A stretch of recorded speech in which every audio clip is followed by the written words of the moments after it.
बहन हमारी भोली है।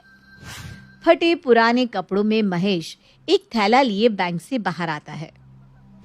इन कपड़ों में कोई पहचान ही नहीं पाएगा। कैसे कपड़े पहनने वाले के पास भी 25 लाख रुपए हो सकते हैं, ऊपर से ये थैली। क्या दिमाग लगाया महेश तूने। पैसे के ऊपर सब्जी रख दी। अब आराम से ऑटो लेकर घर निकल जाता हूँ, किसी को कानों कान खबर भी नहीं होगी। और पैसे से भरी थैली लेकर जैसे ही महेश बैंक से बाहर निकलता है, दो अजीब से दिखने वाले लड़के उसके बगल में आकर खड़े हो जाते हैं।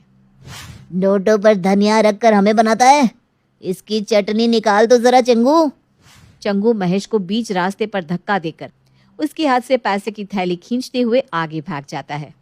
अरे कोई है, बचाओ, अरे लूट गया मैं।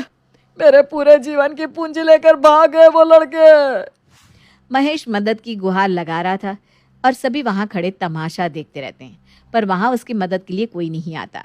तभी एक बाइक उसके सामने आकर रुकती है। बाइक से एक 27-28 साल का एक लड़का नीचे उतरता है। क्या हो गया अंकल जी, कोई बात हो गई क्या? अरे बेटा मेरी मदद कर दो। दो लड़के मेरे हाथ से मेरा बैग लेकर भाग गए, उसमें 25 लाख रुपए थे बेटा।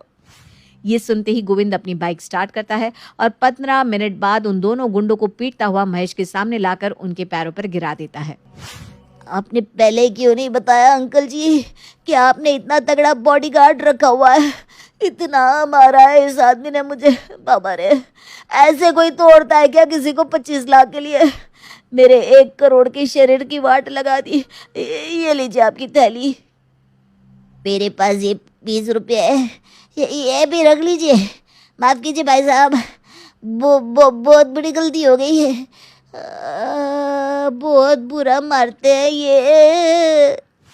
गोविंद ने महेश को उसके पैसे लौटाए थे। अब महेश के लिए तो वो साक्षात भगवान ही हो गया था। चलिए अंकल, मैं आपको अपने बाइक पर ही आपके घर छोड़ देता हूँ। इतनी मदद तो कर दी तुमने मेरी बेटा, अब और मदद कैसे लूं? ये तो मेरा फर्ज है अंकल जी। आज के ज़माने में कहाँ मिलते हैं तुम जैसे लड़के बेटा। जीते रहो, जीते रहो। 2 दिन बाद महेश की बेटी रिम्पा कॉलेज जा रही थी कि तभी रास्ते में उसे कुछ लड़के देखकर सीटी मारते हैं। कौन सी पढ़ाई करने जा रही हो मैडम? जरा हमें भी पढ़ा दो। सुना है आपको किताबों का बड़ा शौक है। वैसे हमारा दिल भी किताब ही है, जरा कभी इसे भी पढ़ लीजिए मैडम जी। शर्म नहीं आती तुम लोगों को? अकेली लड़की देखकर छेड़ते हो। लड़की कहाँ हो तुम तो भरा पूरा। और तभी वहां गोविंद आ जाता है और मुन्ना के मुंह पर एक करारा तमाचा झड़ देता है। जबान को लगाम दे भाई, वरना ऐसी चमड़ी उधेड़ूंगा कि देखने वाला समझ नहीं पाएगा कि तू पहले इंसान था या चावल की बोरी। और ये कहने के बाद गोविंद एक हाथ से चंदू का कॉलर पकड़कर उसे हवा में उठा लेता है। अरे भागो भागो यहाँ से। दोनों गुंडे दुम दबाकर भाग जाते हैं। आप ना होते तो न जाने आज क्या होता। कुछ नहीं होता मैडम साहिबा, कोई ना कोई तो आपकी मदद के लिए आ ही जाता।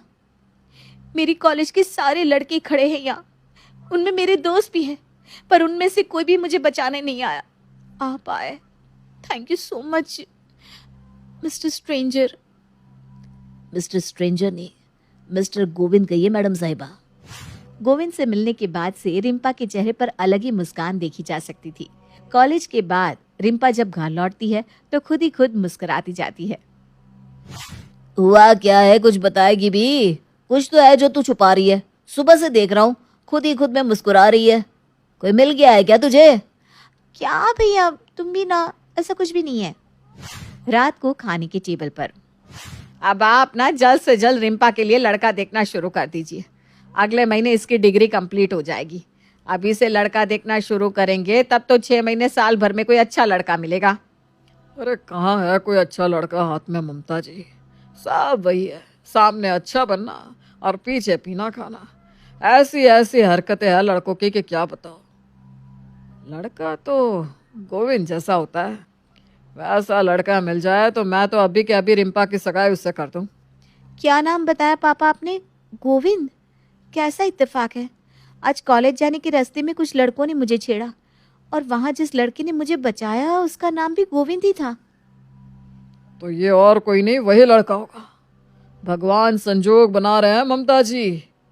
एक काम कर बेटा, तू उसे फेसबुक पर ढूंढ, हो सकता है मिल जाए। फिर उसे शुक्रिया कहने के बहाने घर बुला ले, इसी बहाने सब उससे मिल भी लेंगे। न जान न पहचान किसी अनजाने शख्स को घर पर क्यों बुलाना है पापा? घर का रास्ता किसी को इतनी जल्दी नहीं दिखाना चाहिए। हाँ पापा जी, ये ठीक कह रहे हैं। दीदी तो भोली है, उन्हें तो कोई भी आदमी अच्छा ही लगता है, पर एक बार में हमें किसी को ट्रस्ट नहीं करना चाहिए। हाँ पापा, मिल गया गोविंद। हाय लिखा है मैंने, वो ऑनलाइन ही है। जैसे ही उधर से रिप्लाई आता है मैं उसे सीधा घर ही बुला लेती हूँ। और बात करते हुए रिम्पा और महेश वहाँ से चले जाते हैं और देर ना करते हुए महेश गोविंद को अपने घर बुला भी लेता है। अगली सुबह विवेक नींद से जागकर अपने कमरे से बाहर आता है तो क्या देखता है, सोफे पर कोई अनजान शख्स उसकी बहन से जोर जोर से तालियां बजाकर बात कर रहा है। ये सब क्या है रिम्पा? कौन है ये लड़का? पापा को पता है कि इसके बारे में?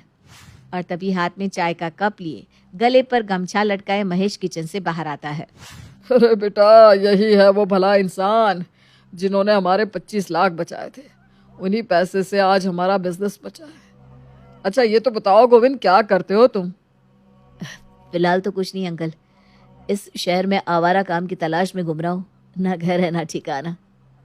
लीजिए पापा, ये तो आवारा है। घर वर है कि नहीं तुम्हारा, या दिन भर बस यही सब करते रहते हो? पापा का बहुत बड़ा बिजनेस था, पर मुझे खुद का कुछ करना था, इसलिए उनकी सारी प्रॉपर्टी घर बार छोड़ छाड़ कर मैं शहर आ गया। तो अभी तो फ़िलहाल 1500 रुपये के कमरे में रहता हूँ और थोड़ा बहुत काम करके गुजारा कर लेता हूँ। गोविंद की बात सुनकर महेश मन ही मन सोचता है, ये तो बहुत काम का लड़का है, वरना आज के ज़माने में इतना ईमानदार इंसान मिलता कहाँ है। तुम फिक्र क्यों करते हो बेटा, मेरी कंपनी है, तुम उसमें मैनेजर के पोस्ट के लिए आ जाओ। आजकल ना हमारे बिजनेस में बहुत लॉस हो रहा है, पता नहीं कैसे, पर मुझे पूरा विश्वास है कि तुम उसके कारण का पता भी लगा लोगे। तो कल 10 बजे आ जाओ ऑफिस बेटा। और किसी अनजाने लड़के को महेश अपने ऑफिस में काम पर रख लेता है। ये सिलसिला यहीं खत्म नहीं होता। अगली सुबह ठीक 7 बजे नहा धोकर गोविंद महेश के घर पहुंच जाता है और एप्रन लगाकर किचन में चला जाता है। अरे बेटा, आप रसोई में क्यों आ गए? जाओ आराम से सोफे पर बैठो, मैं अभी नाश्ता तैयार कर देती हूँ।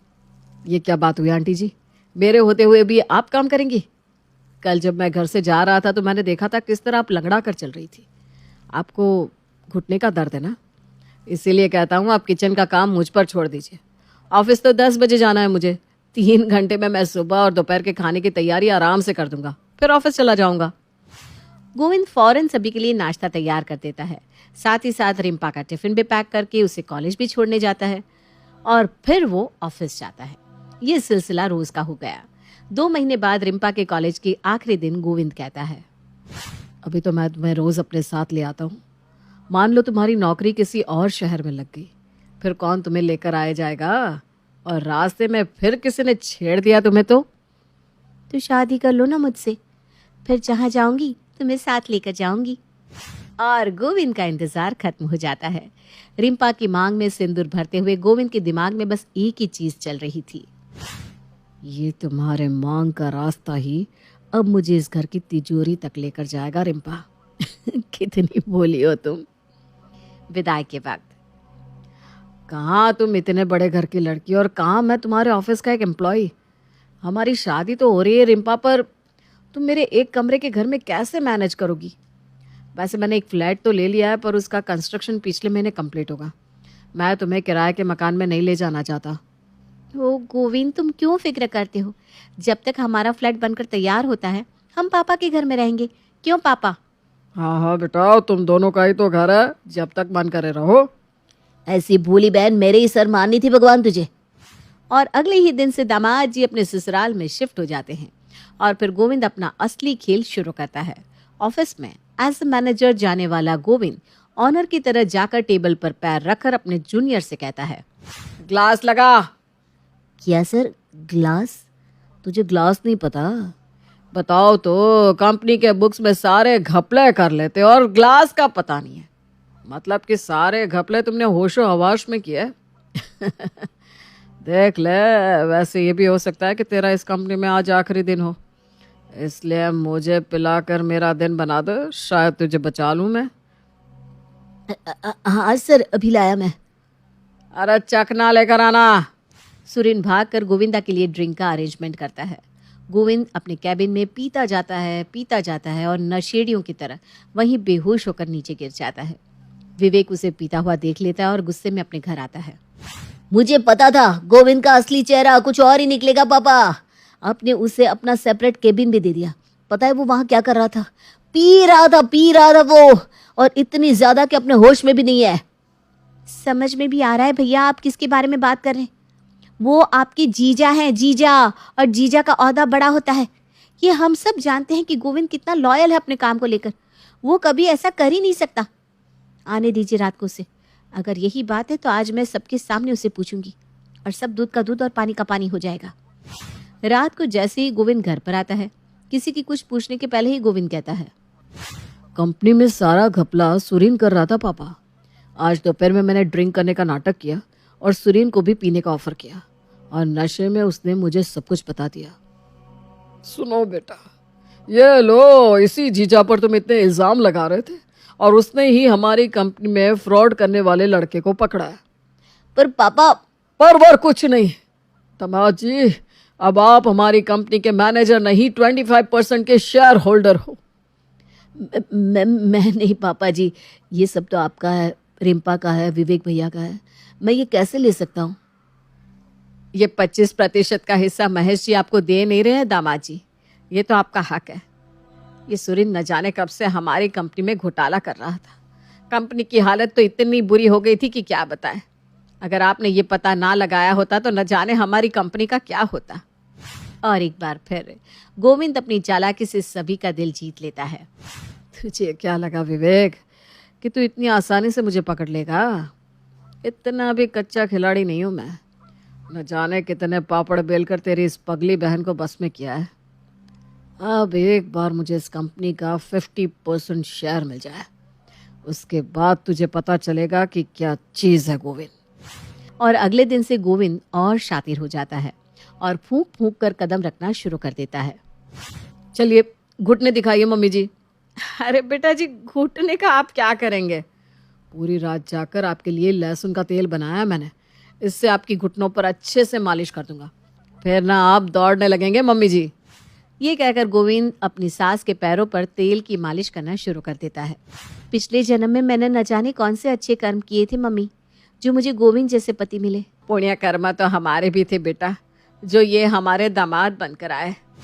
और इसी तरह छोटी मोटी चीज करके गोविंद सबके दिलों को जीतता रहता था। एक शाम प्रीति और विवेक बाजार में पानी पूरी खाने निकलते हैं। पता नहीं विवेक, ये जीजा जी की हरकतें मुझे कुछ ठीक नहीं लगती। कोई इतना अच्छा कैसे हो सकता है? पर मैं जब भी कुछ बोलने की कोशिश करूं तो रिम्पा दीदी मेरा मुंह बंद कर देती हैं।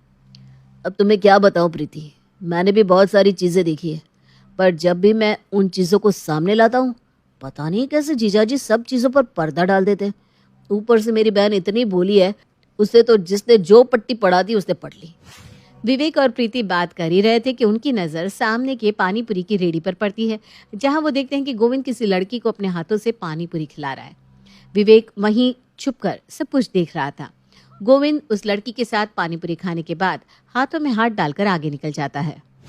मुझे पता ही था ये मेरी बहन को धोखा दे रहा है, आज तो इसका पर्दाफाश हो ही गया समझो। पर गोविंद तो और ही शातिर था।